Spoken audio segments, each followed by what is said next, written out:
Welcome to Good Morning Lagos on Ibile.tv. My name is Nimat Aleshinala. I have my co-host in the studio at Derili Ichelu. Yesterday was indeed a very sad event here in Lagos, where at exactly 10 a.m. yesterday, a three-story building collapsed at Itafaji, Lagos Island, with a school building in it. Well, and we lost up to 12 people, and some are still in the hospital receiving treatment.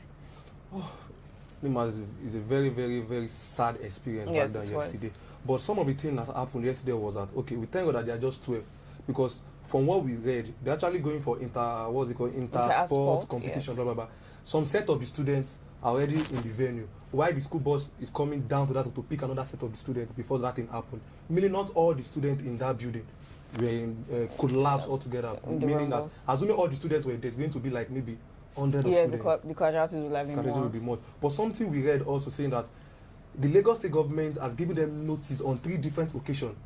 Maybe they have been nonchalant about the notice or any other thing, but they did not go in line with that, meaning that it has been marked for them, make sure that this building is not good. It's shaking that anything can happen, which eventually happened yesterday. But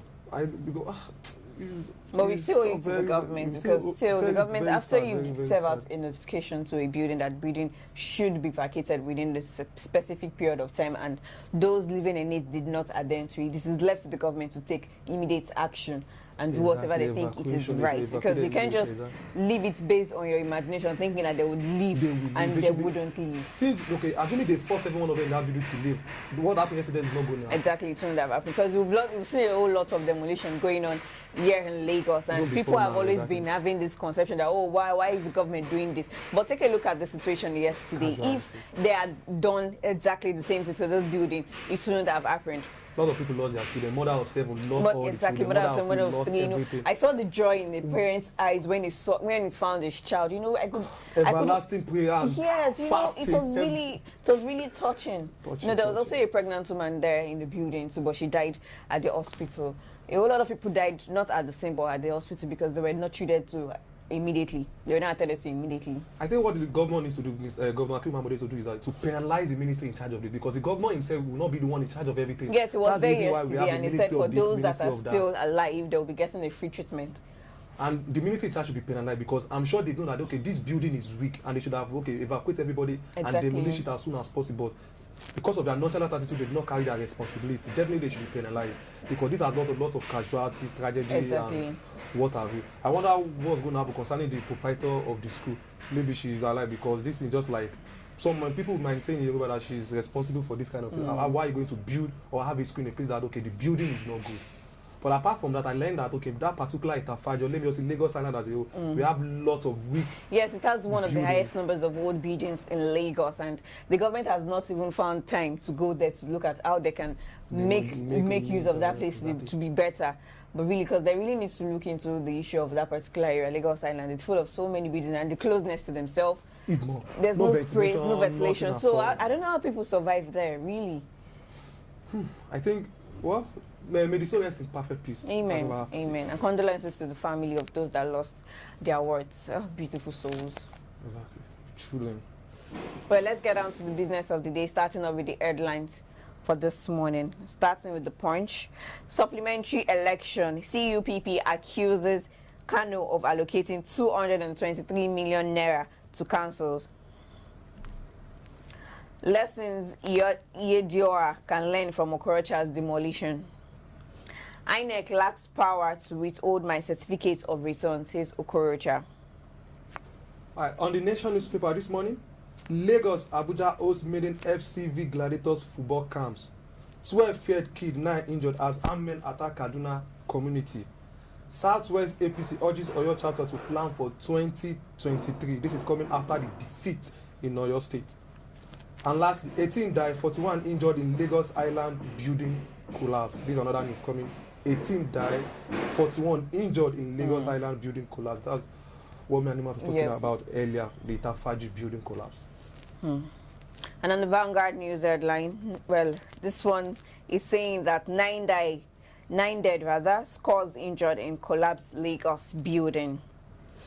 Lagos building collapse. Don't allow this incident to repeat again, Buhari tells Ambody.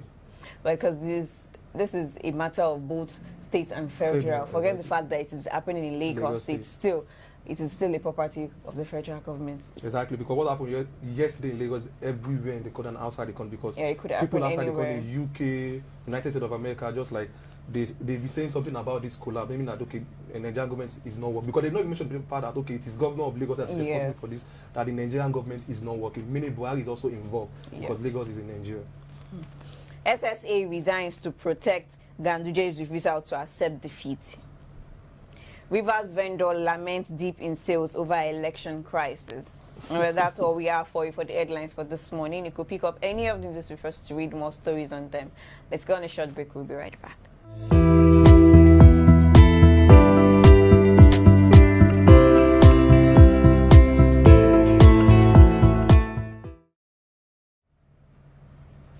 Welcome back. This is What's Up Lagos segment, where we tell you everything connected to the Lagos State government. And here, the Lagos State government has ordered Go-Kada and Max Okada to comply with traffic regulations. The Lagos State Task Force has ordered owners or operators of commercial motorbikes, Go-Kada and Max Okada, to direct their riders to comply with the Lagos State Road Traffic Law of 2012.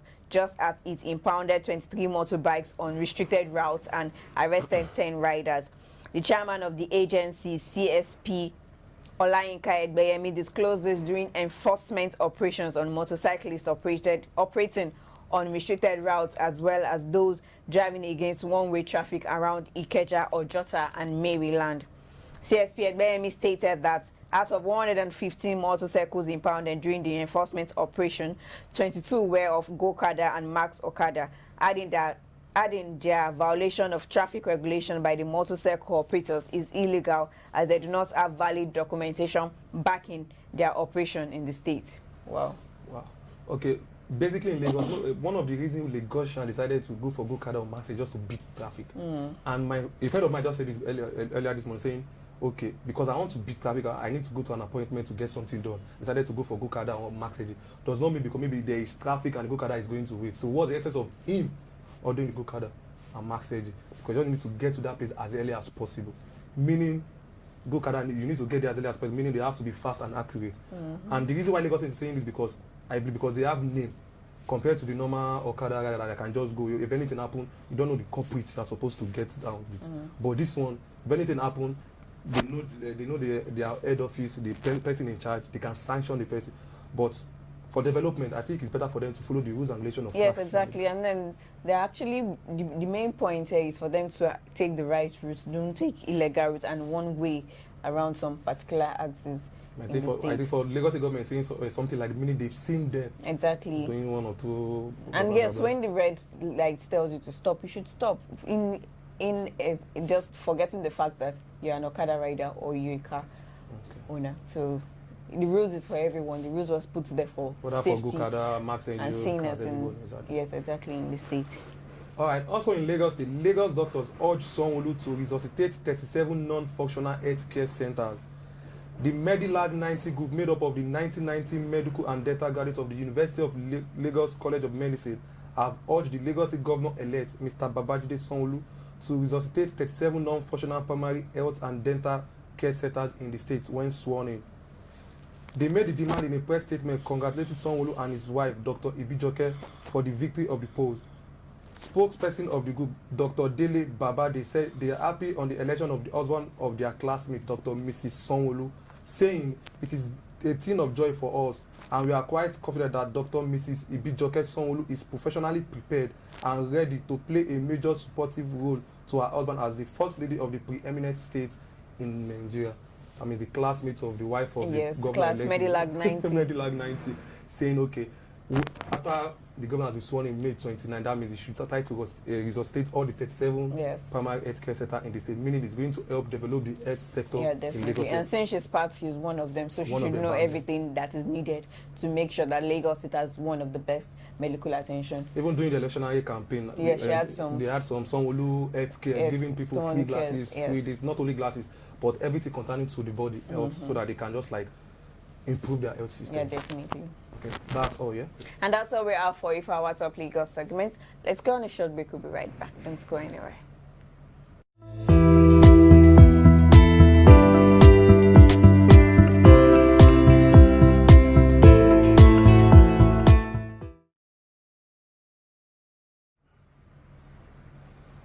Welcome back from the short break. This is the segment called The Aftermath, where we'll be telling you everything surrounding the outcome of the 2019 election. And first, we are going to start with the governor of Imo State, Mr. Okorocha, saying, "I'm not violent, please give me my certificate." The current governor of Imo State and the outgoing governor of Imo State, Governor Okorocha, and the senator-elect in the just concluded National Assembly election conducted by the Independent National Electoral Commission, INEC, says Mr. Rochas Okorocha Wednesday asked the commission to hand him over his certificate, noting that the commission cannot seize the certificate because of a mere petition against him. Okorocha made this known when some of his supporters marched to Government House yesterday to protest the allegation. Also, Buhari did something superb yesterday concerning the detention agency bill. Buhari turns out oil spill detention agency bill yesterday after passing the bill to National Assembly earlier 2018. President Muhammadu Buhari has declined assent to the National Oil Spill Detention and Response Agency Bill Act Amendment Bill. The National Assembly passed the bill and transmitted to the President for assent last year. Senate President Bukola Saraki read the refusal of the assent later on the floor of the Senate yesterday. Buhari noted that this decision to refuse assent was pursuant to Section 58, Subsection 4 of the 1999 Constitution of the Federal Republic of Nigeria as amended. He explained that the bill undermined the powers of the Minister of Petroleum Resources and the functions of the ministry. And that's all we have for you on the aftermath. Let's see what the weather is saying. Don't go anywhere.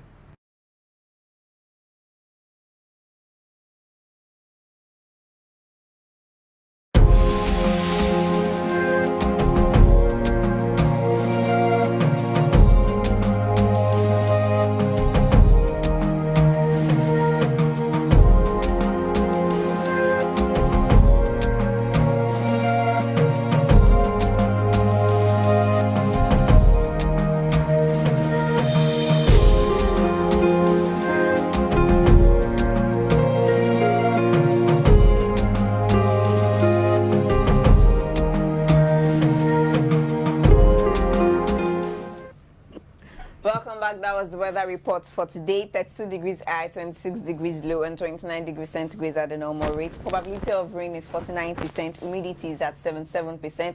And well, cloudy is what the weather will be looking like today. Well, at exactly 6:08 this morning, there was a very strong wind in the whole of the state. And exactly 6:12, it rained. Like, really, it was really interesting. But I was lucky I was not in the rain. Because immediately after raining, I decided, okay, well, let me go back to bed. Really? Thinking it's going to rain maybe till 12 o'clock. Sorry to bust your bubble. No, it's just going to happen within 5 to 10. I was like, God, I need to go to work. Well, at least I think the rain was just to cool the weather, at least for the event that happened the event that happened yesterday. So this rain is just to make the whole place look more lively. Still sad though. It's still sad, and yes, as at now, some people are still trapped underneath the rumble at Lagos Island. So we hope that before the end of the day, they get out everyone. Some ill and healthy, and well, some could be dead. I think the first step the governor of Lagos should do, Mr. Akim Ambode, is to just penalize the ministry in charge of this. Well, he said they will definitely get to the roots of the incident, how it happened and why it happened. The ministry in charge should be the Ministry of Urban and Regional Planning, because it's their work to make sure that every building in Lagos State are standardized. Yes. Nothing like it's going to happen, maybe like collapse of this, like what happened yesterday. So the commissioner should be held responsible for this. All right, that's all we have for you this morning. You could follow us on our social media pages at Ibile TV Lagos. Drop your comments on any of our platforms, and do ensure you subscribe to our YouTube channel at ibile.tv. Please do ensure you have a wonderful day. Stay out of trouble and be careful wherever you find yourself. Be careful, please.